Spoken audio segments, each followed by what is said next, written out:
Kumanta na si former House Speaker Martin Romualdez at ang itinuro niya si dating Senate President Chis Escudero at resigned Congressman Sal Dico. Sa 11-minute video statement, iginiit ni Romualdez na hindi siya ang mastermind ng flood control scandal. Hindi raw siya parte ng BICAM at small committee deliberations at wala raw siyang alam sa mga espesipiko ng mga usapin dito, kabilang na ang maanumalyang amendment sa General Appropriations Act. Inauthorize din ni Romualdez ang pagpapalabas ng infrastructure records ng unang distrito ng Leyte, maging ang kanyang affidavit na inihain sa investigating bodies. I will not allow myself to be turned into the scapegoat so that others who are actually accountable can walk away clean. If this is a political play to push me out and close the story, tarnishing my name and my reputation, then I'm telling everyone now, I will not go quietly and I will not go alone. I will not be the fall guy for other people's corruption. Mas logically... Taga muna, sabi niya hindi na raw siya hindi raw siya mananahimik, nagsasalita na raw siya. Ang problema, Speaker, parang kay BP Sara lang din niya, kahit magsalita ka na magsalita sa social media, hindi naman naka-under oath yan. Ang importante, sasagot ka mismo doon sa Sandigan Bayan sa korte. Wala rin naman yan, sir. Sabi ng isa, may nag-comment kanina, si Everlasting Gapan. Boss, hindi kayo scripted ang issue ng kay Romualdez para magmukhang patas. Tanungin kita, sir. Babae ka ba? Everlasting. Alimbawa, tanungin kita. Huwag kang magagalit. Tatanungin lang kita. Pahig ka, scripted, ikaw magmumukhang masama. Tapos scripted sa mga susunod baka mabigyan ka ng warat tapos ikukulong ka, dadaling ka sa mga preso. Wala may scripted na gano'n. Hindi scripted dito. Hindi scripted dito. Alam niyo mga kababayan, kung matatandaan niyo, 3 buwan na nakakalipas, gumawa ng video si PBBM. Sabi niya lumalabas ang pangalan ni Sal Dico at ni Martin Romualdez. Matatandaan niyo? Press 4. Matatandaan niyo? Siya mismo gumawa ng video. Pili ko dito yun Mga 3 months ago yata yun. Lumalabas pangalan nila. May mga kumakanta sa kanilang mga iniimbestigahan ng ICI. Kaya huwag kayo magalit kay Ombudsman Boy Rimulya. Yan, kasi nga, itong ginagawang pag-iimbestigasyon ng ICI natapos na po nung March 31.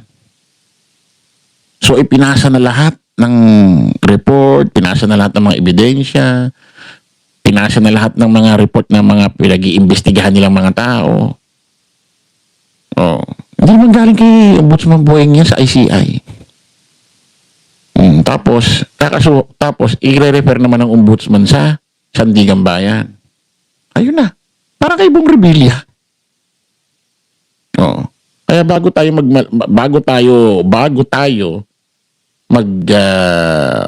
tanggol or bago tayo magsabi na walang kinalaman si Martin, bago tayo magmalasakit, walang ibang pwedeng magmalasakit dyan si Ombudsman Boyeng Rimulya dahil magkakaibigan talaga yan. At kaprat pangaraw. Di ba, pinag-iisipan pa nga si Rimulya na bias kasi parang gusto nila iligtas si Speaker Martin kahit may kinalaman, naalala niya yung press 5. Di ba naalala nyo? Kaya kung tayo nagmamalasakit kay Martin Romualdez, kasi nga sabi ko sa inyo, wala naman talagang problema sa akin si Martin Romualdez, pinsa pa nga ni PBBM to Bago tayo magmalasakit dyan, sigurado, may malasakit din si Boyeng Rimulya dyan. Kaso nga, anong gagawin niya na lumabas ng investigasyon sa ICI? Kasama pangalan niya. Alagang hindi niya isama yan. Alagang iligtas niya, hindi siya ang makakasuhan. Parang mangyayari po, proteksyonan niya ito. Yan ang rekomenda ng ICI. Anong gagawin? Sino bumuo ng ICI? Si Pangulong Bongbong. Paano ngayon yan? Anong gagawin natin? At hindi basta mapapakasuhan sa Sandigan Bayan yan nang walang ebidensyang matibay. Hindi tatanggapin ng Sandigan Bayan. Ba't pakakasuhan nyo ng plunder yan sa ebidensya nyo? Siyempre, pag pinakasuhan ng sa Sandigan Bayan plunder yan, may mga kasamang documents. Titingnan yan. Kung may sapat na ebidensya, wala. Hindi mo pwedeng kasuhan ng laway lang yan. So, ando na tayo. Mahal natin si Martin, sinusuportahan natin. Eh, anong gagawin niya? Lumalabas pangalan niya. Hindi naman pwede mga ibabaw nararamdaman natin dito. So, anong gagawin? Ano lang natin. Set aside na lang natin yung nararamdaman natin. Hayaan natin ang Sandigan Bayan. Mas ang importante rito, sinusuportahan natin si PBBM, kalaban natin yung mga Duterte. Hindi tayo pwedeng maghiwalay-hiwalay dito, mga kababayan. Hindi tayo pwedeng, dahil lang sa issue ni Martin Romualdez, maghihiwalay-hiwalay tayo, hihina persa natin. Hihina, magkaaway-away lang tayo, maglalaban-laban lang tayo dito. Mapapabayaan lang natin yung pagsuporta kay PBBM. Gusto niyo ba yun? Yun ang pinakaulong pinagtatanggol natin. Magtapatan tayo. Pag tayo nag-away-away dito, ano tayo rito, hinang suporta natin kay PBBM. Magwawatak-watak lang tayo dito. Hayaan na natin yan. Bahala na. Kung walang ebidensya ka, mahina. Bahala, Sandigan Bayan yan. Ganun lang. Ganun lang. Hindi tayo pwede maghiwalay-walay rito dahil dyan. Hina ang suporta natin kay Pangulong Bongbong. Hasamantalahin pa ng kabilang kampo yan. Hasamantalahin pa nila yan. Putik naglalaban-laban yung kabila dahil kay Martin Romualdez. Sisigundahan pa niyang mga yan. Magugustuhan nila yan. Gusto niyo ba yung gano'n? Anong gagawin natin? Bubuhos natin lahat ng ano natin kay Martin. Suporta o ano. Tapos si Pangulong Bongbong mapapabayaan natin. Yun ang pinakapangulong sinusuportahan natin. Pinakapinuno. Gamitan ng utak to, mga kababayan. Hindi tayo pwede basta-basta magpadala sa issue ng iba. Hindi tayo pwedeng magpadala sa ganyan. Gamitan to ng utak, talino. Mapapabayaan natin si Pangulong Bongbong. Tayo, mag-isip kayo. Kung actually, kahit magsisigaw tayo na magsisigaw dito, na walang kasalanan si Martin Romualdez, kung kakasuhan niya iintindihin ba tayo ng ombudsman? Hindi ba tayo iintindihin yan? Gagawin nila. Puro inilan tayo rito. Kahit sabihin natin mahal namin si Martin Romualdez, di totoo yan. Kahit magsisigaw buong Pilipinas.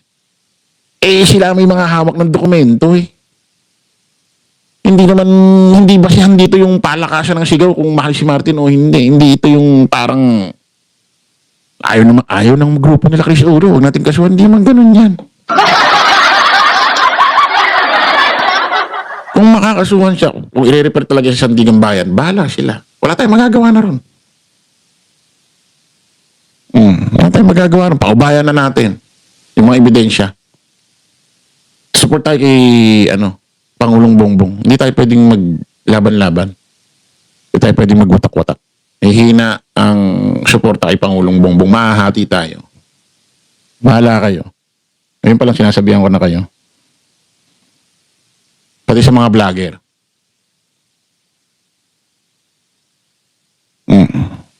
Kasi, tayo dyan. Tayo ang talo dyan.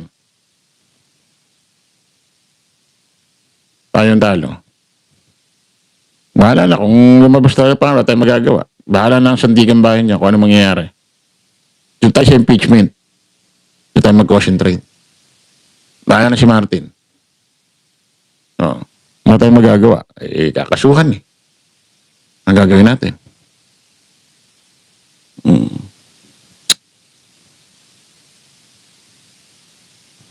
Diba? Kahit naman ako mas maganda, wala siyang kinalaman dyan. Maligtas siya. Kasi nga sabi ko, wala naman talaga kami din problema kay Martin. Wala rin mo ng problema kay Martin. Hindi mo natin kaaway. Hindi mo natin kalaban yan Diba? Kaso, anong gagawa? Lumalabas pangalan. Paano yun? ICI, kailangan din natin irespeto. Si PBBM ang nagbuo dyan. Yung iba naman, huwag kayong magagalit kay Ombudsman Boying. Wala naman siyang dyan. I-refer lang nila sa Sandigan Bayan yan. Galing ICI. Lahat ng lumabas niya kay Martin Romualdez, galing ICI. Sila ang nag-imbestiga. Oh. Ano ba kayo? Kailangan kasi natin ito mga kababayan. Kailangan kasi natin gamitan ng utak to. Hindi tayo pwedeng maghiwalay-hiwalay dahil sa kay Martin Romualdez. Nakukuha nyo. Hindi tayo pwedeng maghiwalay-hiwalay. Hindi tayo pwedeng mag-away-away kasi sasamantalahin ng kabila yan. Hihina ang pundasyon natin suporta kay Pangulong Bongbong. Dahil maghahati-hati na eh. Gusto nyo ba yun? Ang kawawa dyan si PBBM. Kahit naman si Pangulong Bongbong, tingin nyo ba si Pangulong Bongbong, binibenta niya si Martin Romualdez, kamag-anak niya yan? Anong gagawin din ni Pangulong Bongbong? Lumabas yung pangalan niya. Anong gagawin niya? Lumabas pangalan eh. Para saan pa yung siyang nagpaputok, siyang nagpasimula ng investigasyon, tapos may ililigtas siya? Para saan pa? Lumabas pangalan niya, anong gagawin ni Pangulong Bongbong? Ganun lang din yun eh. Yun lang yung pinapaliwanag ko sa inyo. Wala tayong magagawa, lumabas pangalan niya eh. Ebidensya ang magpapatibay dyan eh. Pwede ba magkaso sila Ombudsman Boying Rimulyo na press con, laway-laway lang? Oo. Siyempre hindi. Maniwala pa ako agad-agad nakasuhan si Martin. Pinaputok lang ni Pangulong Bongbong, nakasuhan na agad. Tignan nyo, ang tagal nga ng proseso, talagang hindi nyo napansin. Ang tagal ng investigasyon, talagang sinuri eh. Halos hindi na nga natin naramdaman yung ICI, pero meron pa pala. Hindi na nga sila masyado na pag-uusapan kasi napapalitan ng issue. Pero andun pa rin sila, nag-iimbestiga pa rin. Hindi na, nasasapawan na lang ng ibang issue eh. Pero andun pa rin sila. Kita nyo, natapos ng March 31. Akala natin wala ng ICI. Meron pa pala. Matatabunan na lang. Pero andun pa rin sila.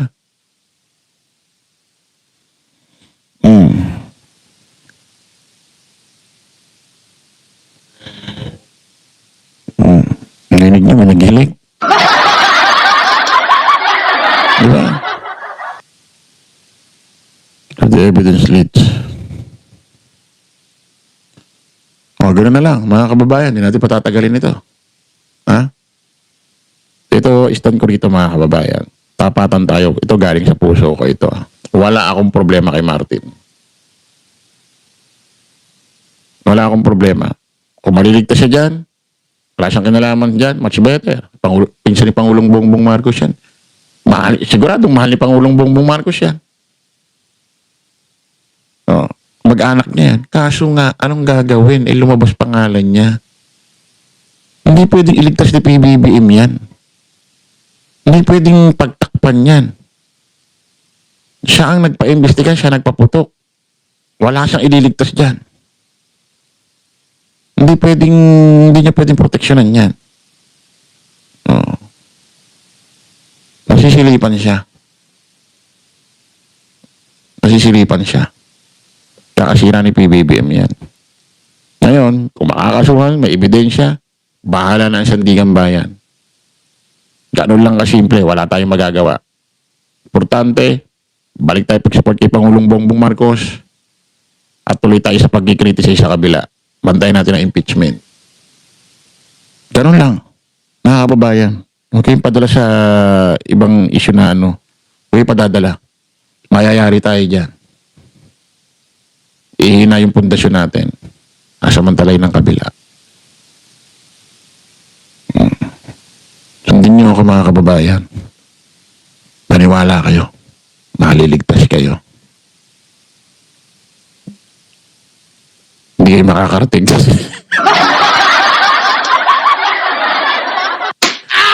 Sabihin ko siya, hindi kayo makakarating. Kahit anong tampisaw nyo dyan. Di ka talaga kibuloy. Naalala pa kita. Paano ha? Kita-kita tayo mamaya ha? Alas 6 na yun. Ha? Ibili mo na ang pandesal ha? Kasi baka maubusan kami. Ha? So, kita-kita tayo mamaya kasi ano oras ba ang hearing? Concentrate tayo sa hearing, impeachment. Para tayo kay Pangulong Bongbong. Ngayon, yung pagmamahal natin kay Martin Romualdez, medyo set aside muna natin konti. Bahala ng sandigan ba dyan? Wala nakasuhan ang gagawin natin. Pero, basta dyan lang. Ganun lang. Simple. Basta tutok tayo kay PBBM. Tapos impeachment, bantayan natin. Ganun lang. Wala tayong magagawa dyan. Lumabas pangalan niya. Ano gagawin natin? Kaya nga sabi ko sa inyo mga kababayan, kahit magsisigaw tayo rito, kung lumabas pangalan niya, kakasuhan pa rin sa sandigan bayan. Kahit mag-away-away pa tayo rito. Walang mangyayari. Lumabas pangalan eh.